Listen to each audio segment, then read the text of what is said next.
A few of my students came to me and they asked one simple question. It's like, what does his day-to-day as the leader of opposition look like? So can you tell them what exactly do you do in that role? Yeah, first, thank you very much for coming here. It's an honor for me to come, and lovely to see so many people from back home, so many students.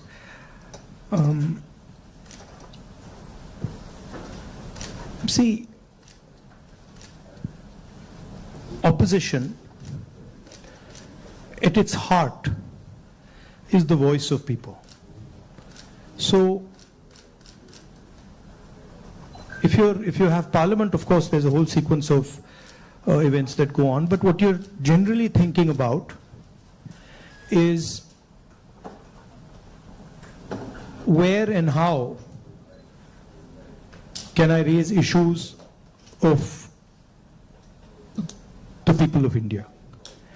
And you're thinking from a individual perspective, and you're also thinking from a group perspective, you're thinking from a industry perspective, you're thinking from a farmer perspective, and the important thing is that you do it sensitively and after listening and understanding carefully.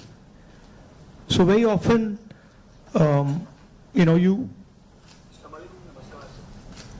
you see an issue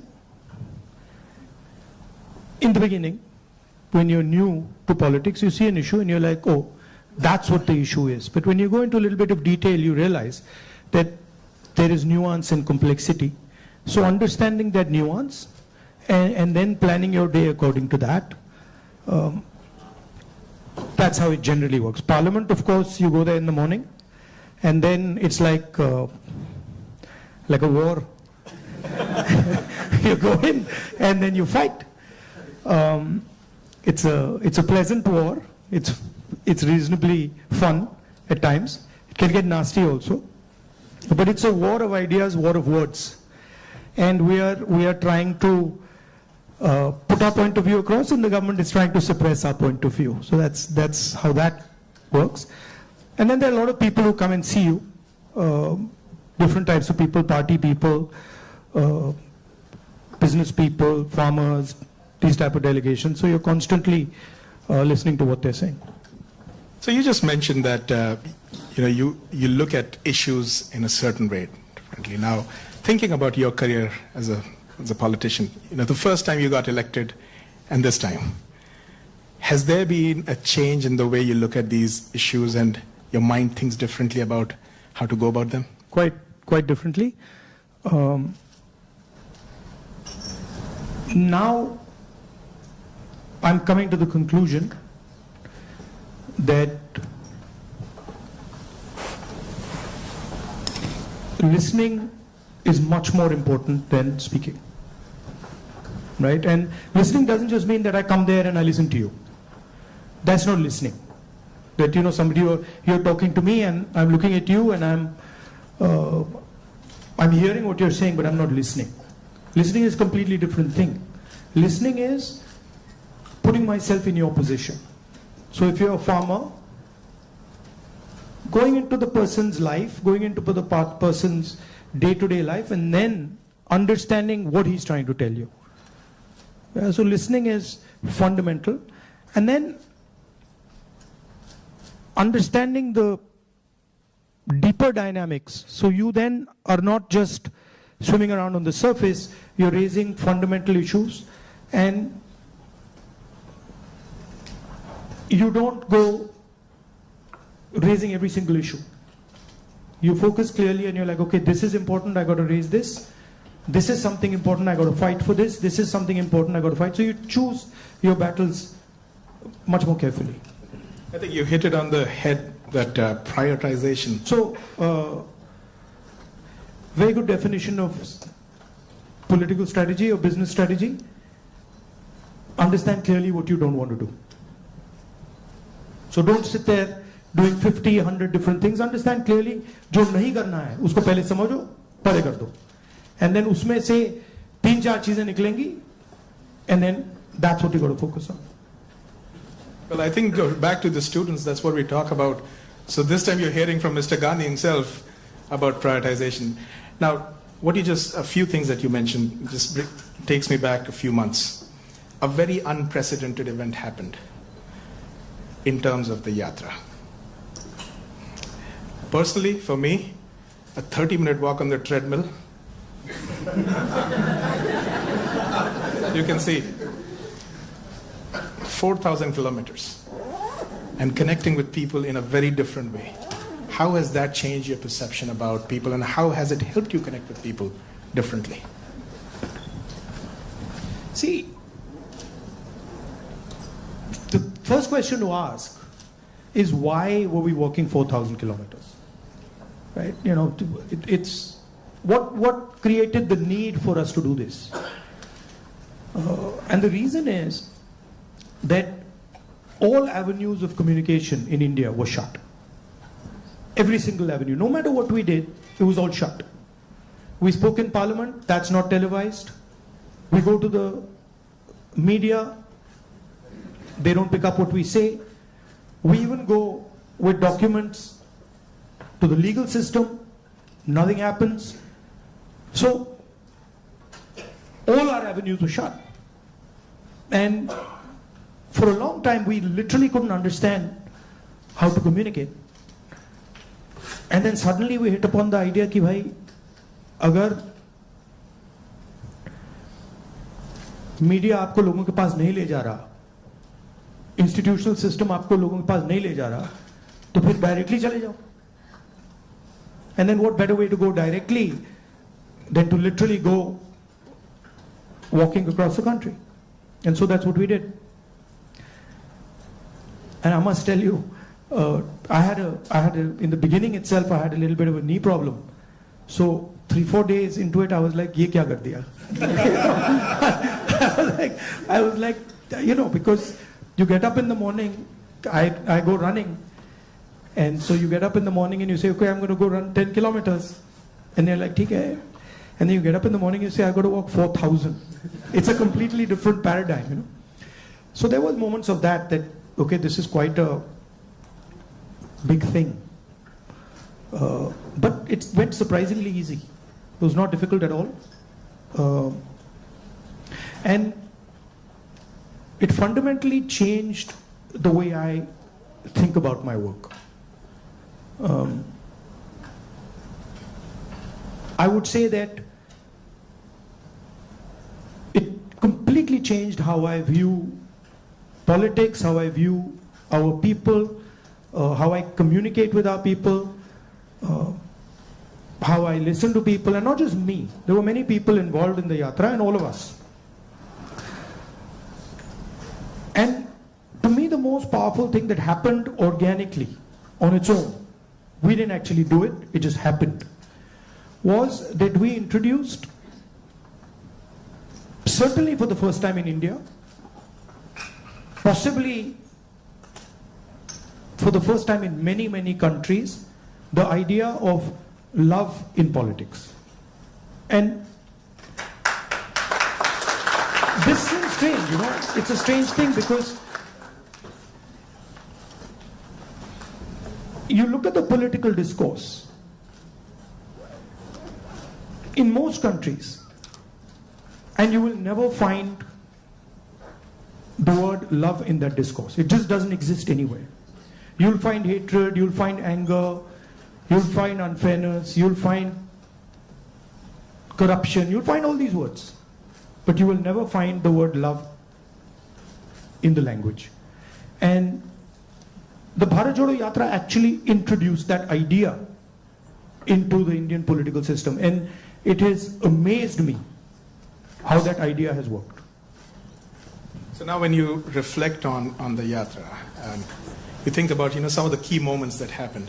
Is there any like an aha moment that you want to share with us that you never expected it to happen, but it happened in a positive way? I'll tell you what I realized. And many of you people who are in business school and other public facing spaces, I realized that actually when I was in the yatra, the yatra was speaking on its own.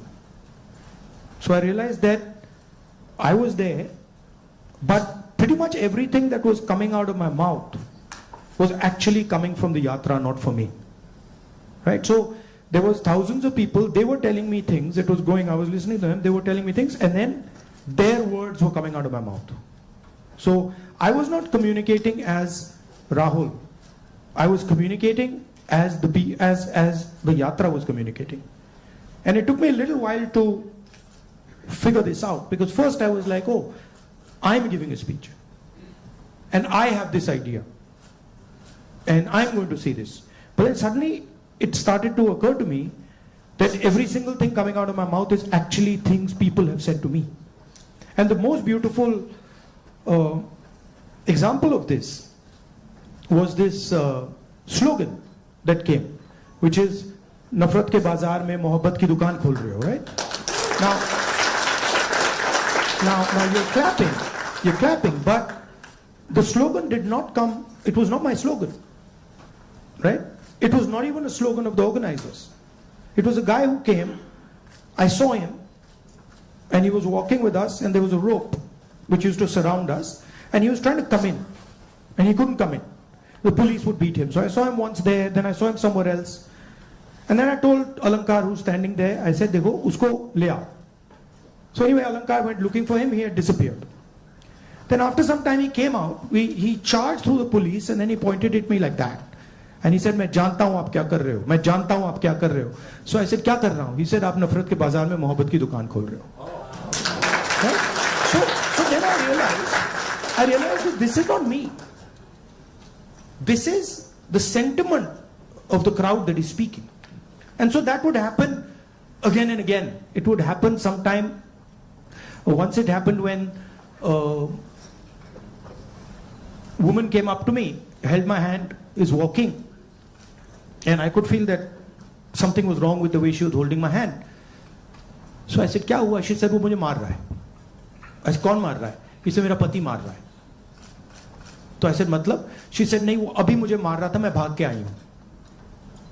So I said, "तो क्या करूं?" तो I said, "police वालों को बताएं?" She said, नहीं, police वालों को मत बताओ." I said, "क्यों?" She said, "और मारेगा." Now, that's a sentiment of thousands and thousands. I realize that's a sentiment of thousands and thousands of women. That they're being mistreated, they're being treated violently, but they can't say anything. It's hidden. Right? So now when I'm speaking to you right now, I'm saying these things to you, it's not me. It's that girl who's saying it to you. I just transmitted it. So that's the job, in my view, of a politician, is to listen to sentiment, to understand sentiment deeply, and then to give it to other people, right? Like I can see the faces here of the women versus the men, and when I'm saying that, I can see the faces of the women are different. They're reacting completely differently to what I said because they're understanding that. They're like, "Oh yeah, I've been through that before," right? So that's the idea. The idea is not that Rahul Gandhi has some fantastic vision for the country and now he's going to project the vision to the country. The idea is, what is the country saying? What is the country feeling? Right? So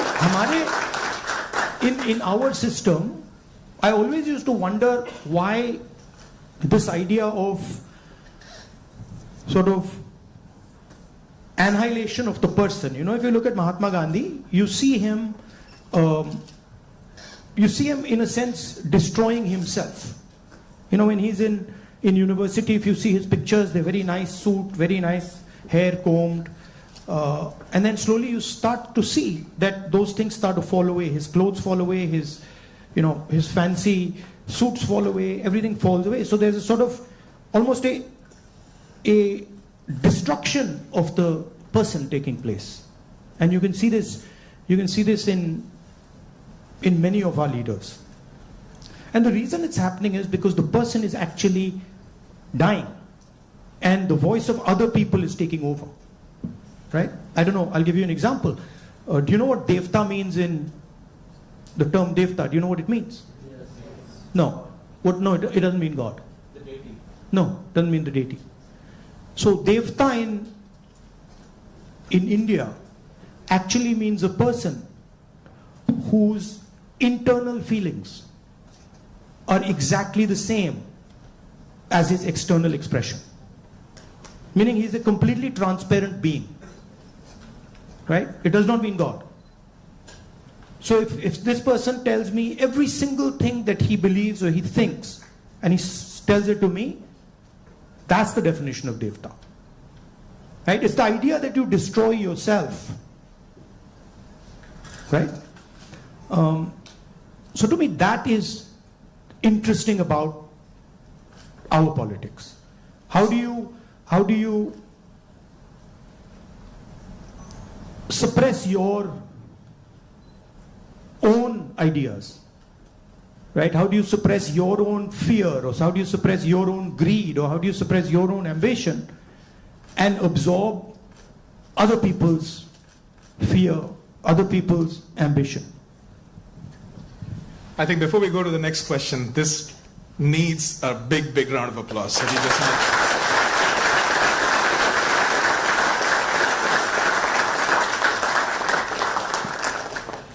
If you look at our big leaders, and historically, and you can see extreme, so you can see a Buddha who's extreme, you can see Bhagwan Ram, same thing. You can see Mahatma Gandhi. The basic idea is the destruction of the identity. The basic idea is the destruction. The basic idea is the destruction of the self, right? And listening to what others are saying. So to me, that's Indian politics. That's the heart of Indian politics, and that's what an Indian leader is. That's how an Indian leader is different than, say, an American leader. An American leader will say to you, listen, we got to go there. I'm going to take you there. Promised land, let's go. Indian leader attacks himself. Gandhi essentially attacked himself. Totally different concept. In some words, in some ways, Bharat Jodo Yatra was an attack on myself. 4,000 kilometer chalna hai, risk hai, goli lag sakti hai, chodo. Let's see what happens. So then that generates a completely different way of thinking and a completely different relationship with people. You know?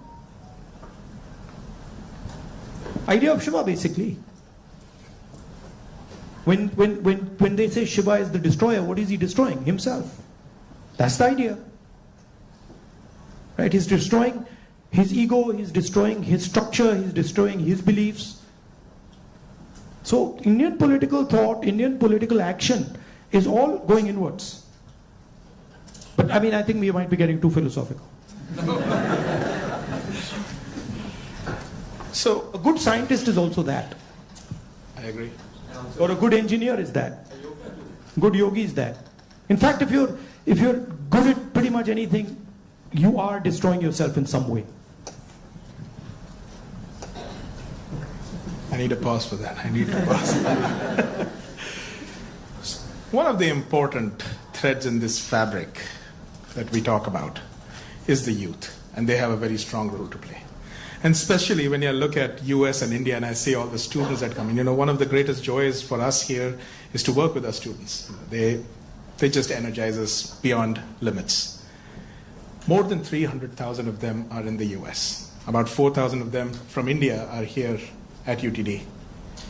Where do you see them playing a role in the large scheme of things that India is poised towards?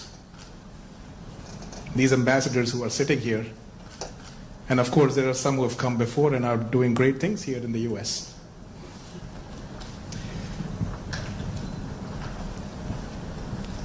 In one way, you are a bridge between the rest of the world and India. So you have ideas and values that you bring to the United States. And often often those ideas and values might not be understood so easily in the United States, right? There's a different cultural ethos, different cultural system here. But your ideas are as valuable as anybody else's. In the same way, they also have a culture, an ethos here. Today I met some young guys just before I came here who came to the United States, not students, but people who, driving trucks and stuff like that. And they were saying to me, look, I said, what do you like about the United States? And they said that what we love about the United States is the idea of equality. That a truck driver in the United States gets respect. And as a truck driver in India, there's no way I could get respect, right? Equality is a very powerful idea. And it's an idea that can help India in huge ways. So if you take back the idea of equality, take back the idea of fairness, that's a very powerful thing. So I think you should see yourself as a bridge. And the other thing is, what I've noticed in my life is that individuals can do huge things. And often it's individuals who you don't expect are going to do big things that do it. So system will say to you, university might say to you, these are the best students. And you'll find that actually the guy who's going to make change is sitting somewhere else in the back. And the university has a way of, making that person feel uncomfortable and said, you're not doing well, your grades are not, you're not getting a 4.0. And then suddenly you find the guy who's not doing so well has done much better in life because he's into the habit of questioning things, asking himself, why is it like this and not like that? And sometimes institutions don't react well to that. If they see you always asking questions, they might say, yeah, disturb kar raha hai isko, chup karo, piche bhejo. So that idea of questioning, that idea of resistance, that idea of being a little disruptive, disturbing a little bit, this is a very powerful idea. I use it in my work also. The idea of creating a disturbance. The Bharat Jodo Yatra was a disturbance. Politics is going on like this, let's disturb it. We don't like the way it's going on, we want to do it like this. So I think that's powerful. If you understand the culture you're operating in, understand your culture, and then have this sense of, how can I do something to bridge it, how can I do something to disturb it, it's powerful. Talking about the same youth, I think the life of anybody who's young and is in some, like the 20s, the life is like a soap opera. Every day there is a new challenge, there is something that is... It's the life of somebody who's in his 50s, 60s, 70s. The soap opera continues. It's not that the soap opera stops at 30, yeah? Let me tell you. In fact, in many ways, the soap opera becomes much more dramatic later. Multiple soap operas start up. But so they have concerns. They have concerns about doing well in life. They're starting off maybe a professional career. They have questions about whether they'll do well or not. Employment also happens to be a key area and I feel across the world right now the youth is kind of rippling through that, a phase where there are questions about where they will land professionally from an employment perspective. So when we connect any sentence which has the word youth and employment in the same sentence, it's a cause of worry at a lot of places at a lot of different levels. What do you have to say about employment and our youth? See, first of all, let's be clear. Not everywhere on the planet has an employment problem. Okay? The West has an employment problem. India has an employment problem. But there are many countries in the world that don't really have an employment problem. China certainly doesn't have an employment problem. Vietnam doesn't have an employment problem. So there are places on the planet that are not struggling with unemployment. There's a reason. If you look at the United States in the 1940s, 50s and 60s, they were the center of global production. Anything that was made, cars, washing machines, TVs, all made in the United States. production moved from the United States, it went to Korea, it went to Japan, eventually it went to China. And if you look today, China is dominating global production. You go to India, you look at the phones, you look at the furniture, you look at clothes, you'll see on the back, made in China. That's a fact, right? So what has happened?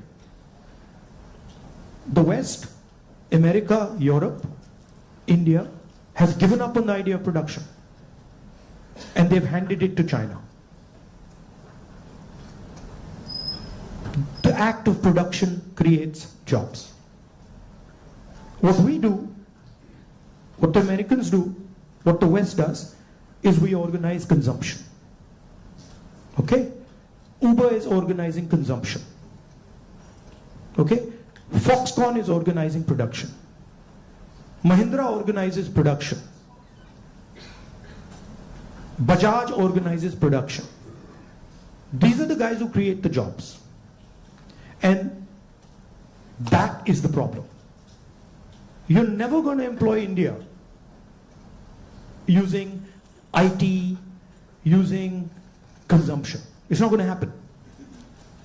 So India has to think about the act of production and organizing production.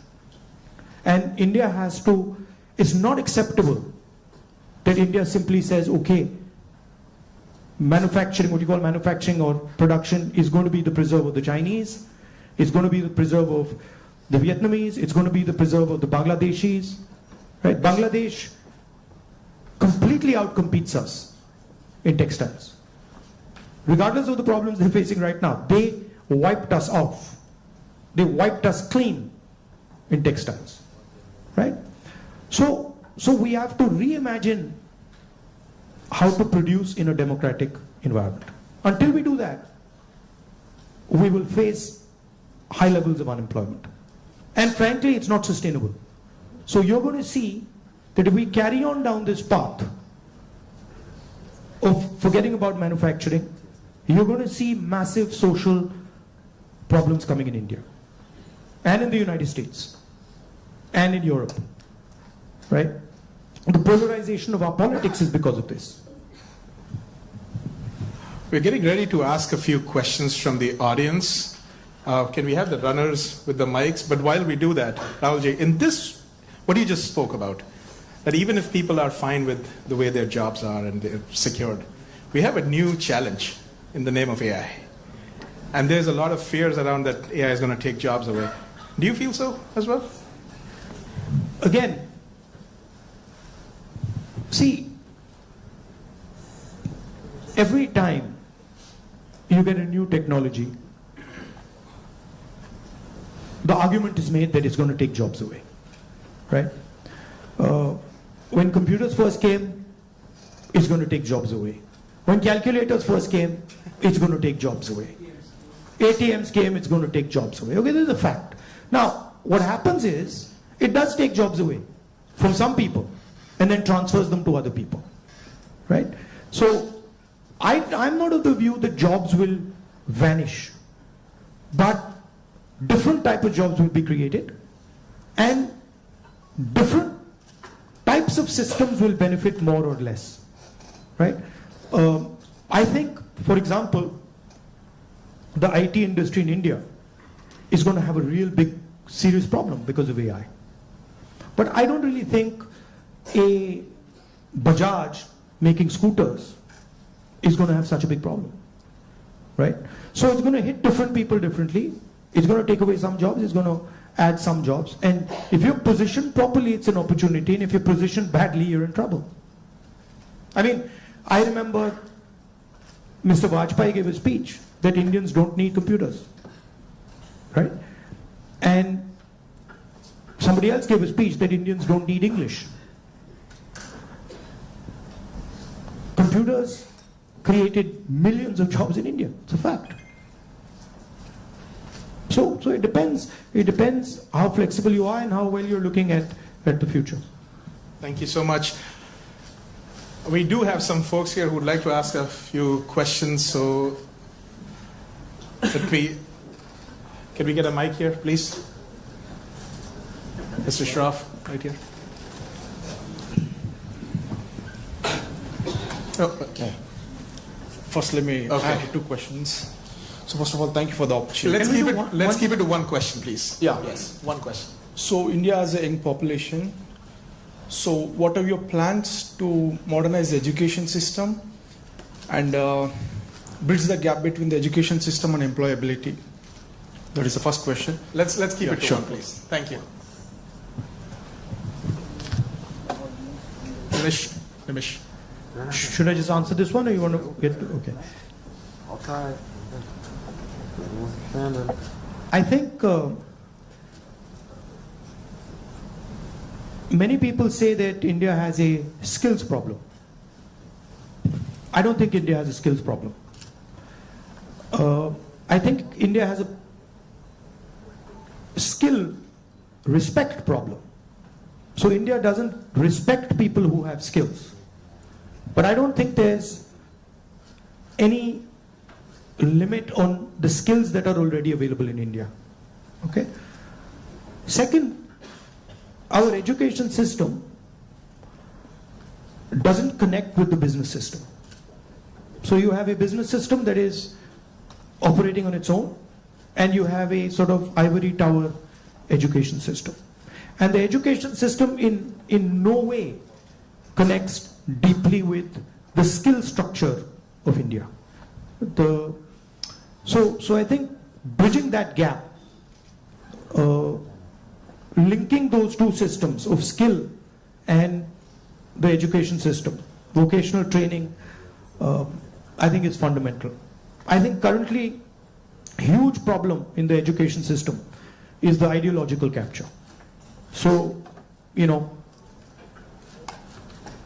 feeding ideology through the education system.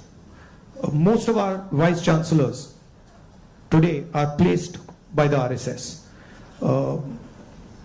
It's an organization that has a very particular perspective on life, on history, on the future. That's really damaging. Having one organization that is placing all its people in our education system, I think that's damaging.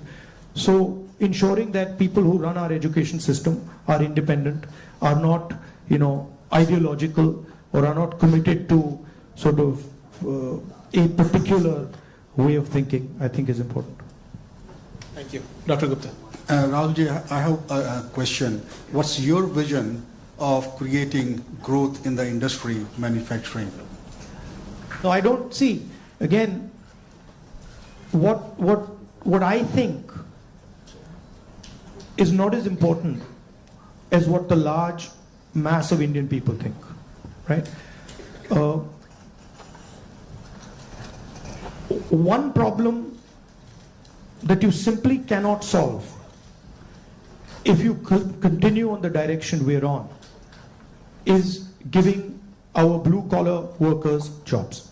You simply, if you carry on this road, you simply cannot do that, right? The only way you're going to give our large mass of people jobs is if you start producing things, if you start manufacturing. And the foundation of manufacturing, you don't just start manufacturing cell phones, right? It is a sequence, right? So you have to go up the value chain if you want to manufacture. A lot of people say, oh no, you can manufacture cell phones directly. Well, cell phones are not being manufactured in India. Cell phones are being assembled in India. It's a different thing. Meaning components are coming from China and those components are being assembled in India, right? The reason China can develop those components is because they have a huge infrastructure that has manufactured many different things, many different types of things before. So you cannot get away from that basic stuff. And I think you have to have a vision for production. For example, our GST is designed against production. It rewards consumption, it punishes production. States that produce are harmed, right? Large monopolies huge monopolies harm production, right? They influence the policy regime so that players cannot produce.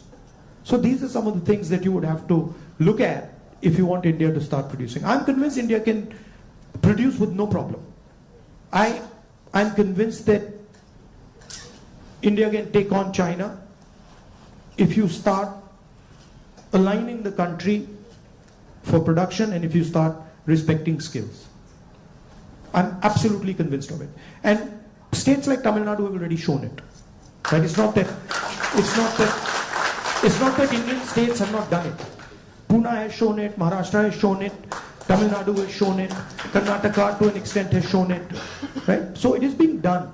But it's not being done at the scale and with the coordination that it needs to be done. I'll give you an example. You take any district in India, you will find that there is a historical network that produces there. You go to Moradabad, you will find brass, right? You go to Mirzapur, you will find carpets. You go to Bellary, you will find jeans. So each district has a traditional network of production. Now, how much support are those people getting? You want to create a brass industry, create it in Moradabad. Open the banks to them, infuse technology, support them, and I guarantee you, they will take on China. Right? And you can do it in every district. You support the Bellary jeans industry, you put in a couple 100 crores into that thing, you open the doors of banks to them, I guarantee you they'll get to work. Right? But currently, I mean a simple statistic, 16 lakh crore rupees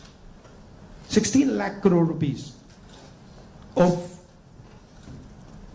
bank loans have been forgiven to 25 people.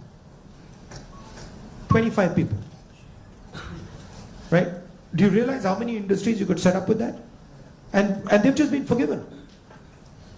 Right? When we forgive farm loans and we say, okay, we're going to forgive 70,000 crores for all India's farmers, the press suddenly jumps up and down. And 16 lakh crores have been forgiven without a word. And whose money is it? It's taxpayers' money. Where's it come from? It's come from your pockets. So why should 20 people get this massive free gift? Why should one person, suddenly have all the ports, all the airports, all the defense contracts?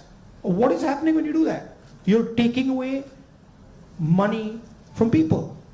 Instead of having one business that runs all the airports in the country and one business that runs all the ports, you could have 10, 15, 20. Right? So it's all destruction of economic activity. Thank you. We can take something on this side. Can we have the mic? Can we please have the mic here? Rakshit, go ahead.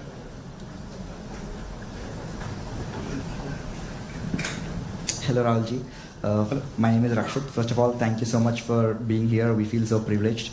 So my question is, how do you think we as students and youth contribute to and get involved in public service and the development of our country?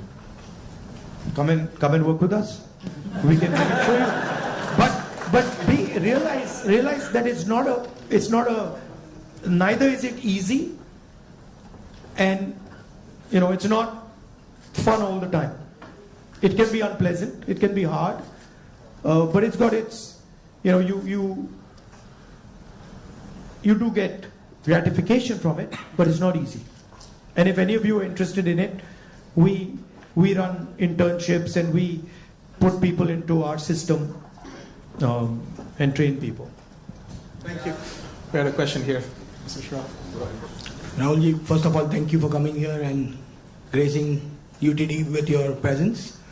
I'm a faculty and I also represent a lot of students, so I'd like to ask, for everything we look at it and say there is always something you can even do better for something that you haven't done successfully. So looking back, Bharat Jodo Yatra was so successful. Couple of things what you could have done differently if you did it now. No, look, every single thing that you do, I mean, I'm sure if we sit down and say, okay, Bharat Jodo Yatra, we could have done it better, right? There's nothing that you do that you couldn't have done better or you can't do better. And that's just how life works. And these are choices. So I don't think I've ever done anything perfect in my life. And I don't think I will ever do anything perfect in my life. But it's a learning experience, right? So you start off, you try something, doesn't work, you do it again, and then it works. Yeah. Thank you. Take another question. One thing that I didn't think was important,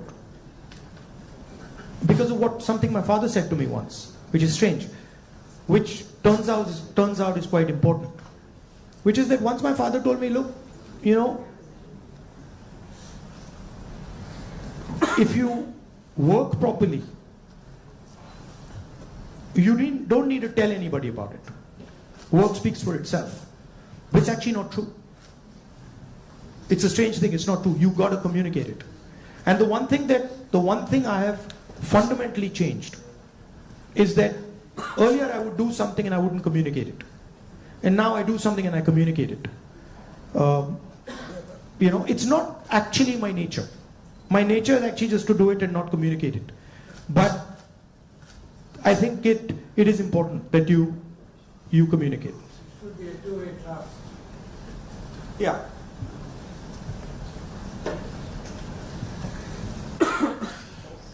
All right. Yes, let's go there. Can we have the mic? My eyes feel like a lot of machine right now. I'm trying to pick up which one I see. Where is the mic? Jitesh? Go ahead.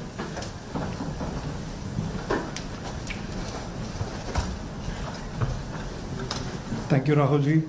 So, as my friend Rakshit was saying, like public into service or public into politics, which one you prefer? Like one Indian youth should be more into service or like complete into politics? Look, don't have a rigid idea of what political action is. And in the same way, don't have a rigid idea of what service is. Those two can overlap, right?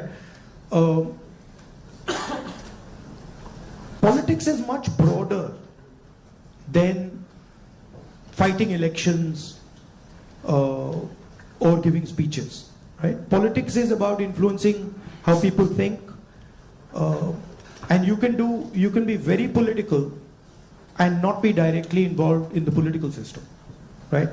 Or you can be deeply involved in the political system and not be doing politics at all. So I don't think you should think that those are two different avenues. You should do what you like. And in what you like, you can do politics without a problem. I think we have time for another couple of questions, right? So, Dr. Mehrotra, can we have the mic here, please? I'll get it. Okay.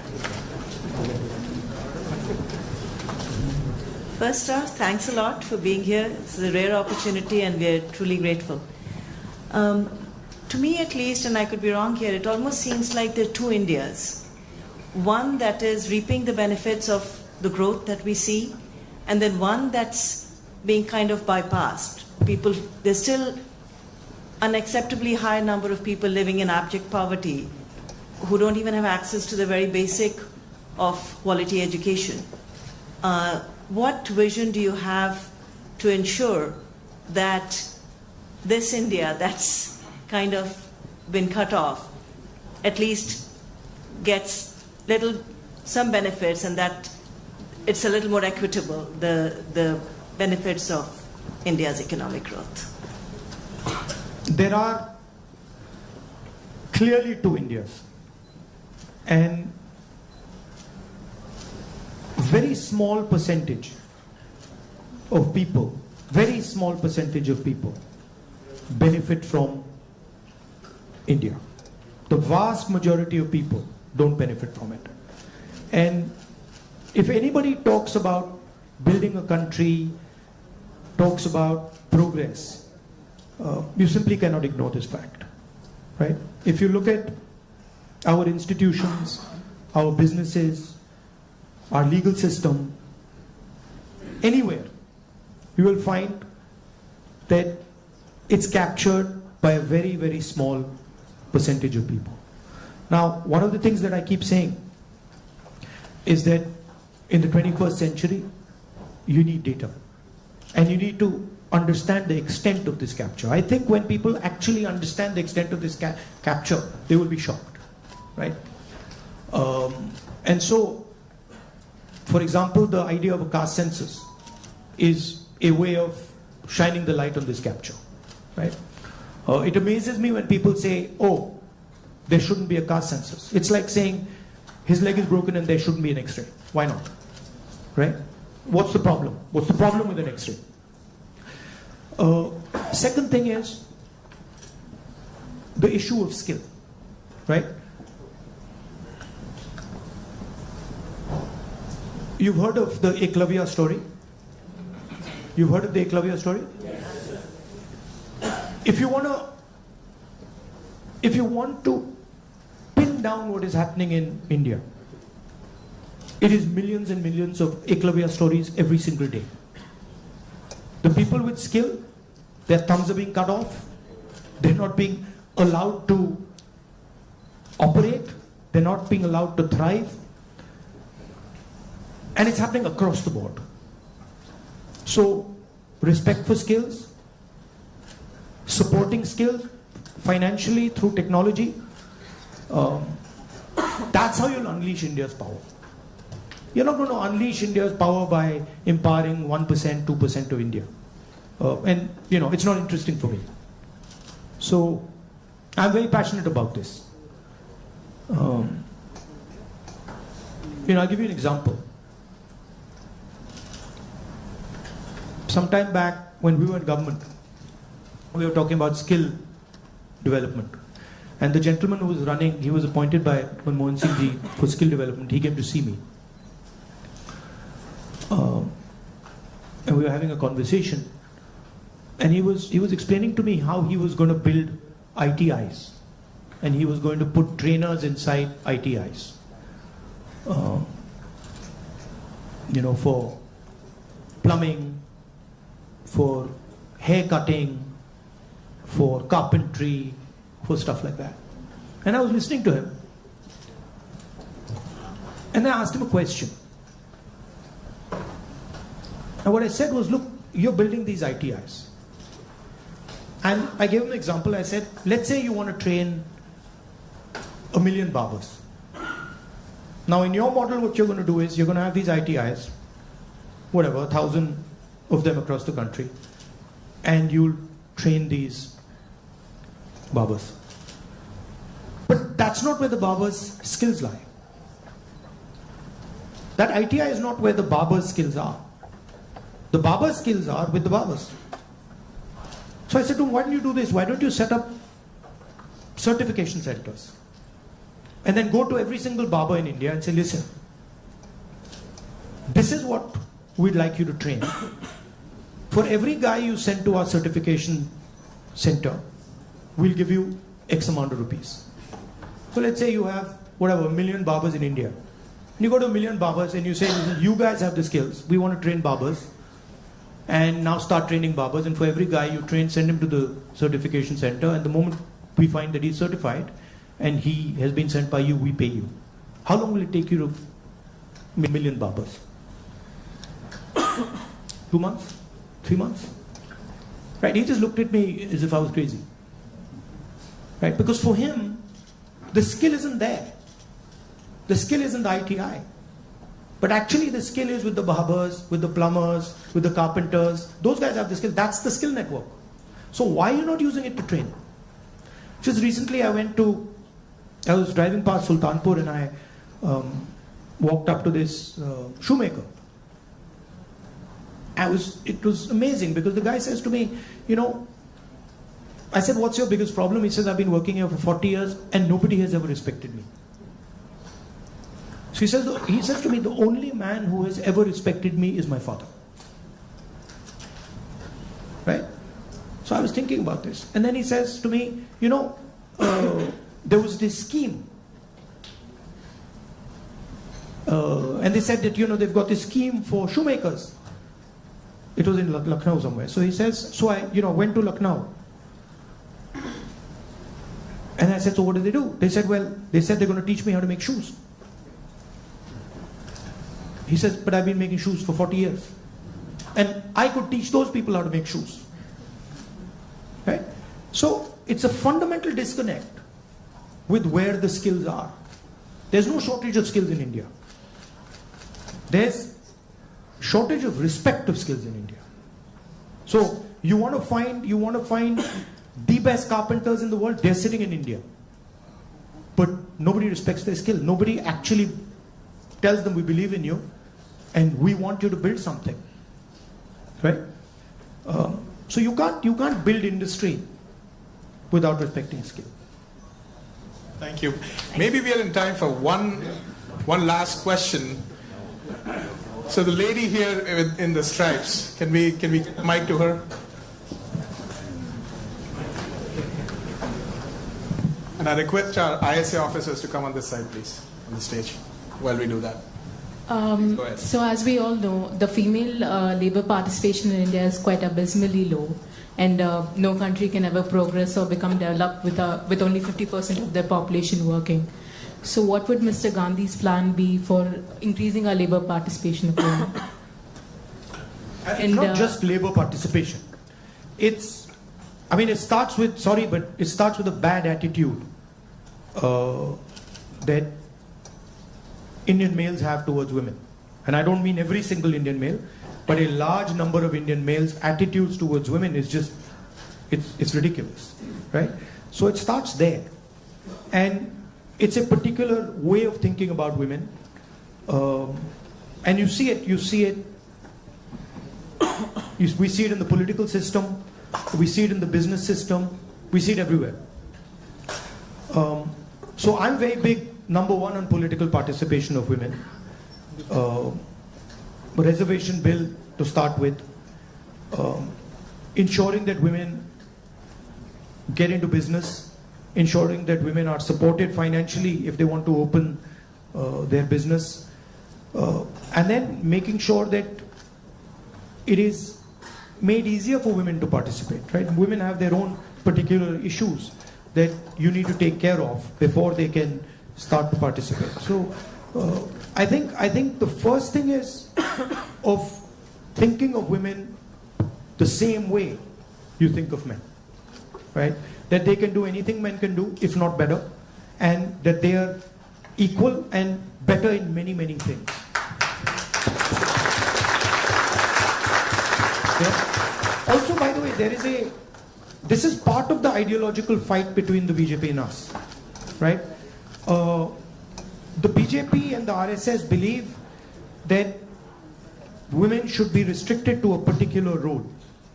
They should stay at home, they should cook the food, they should not talk too much, right? And we believe that women should be allowed to aspire to whatever they want to do. Well, Mr. Gandhi, if I just say that it was great having you on campus, that is a big, big understatement. But can we give him a round of applause?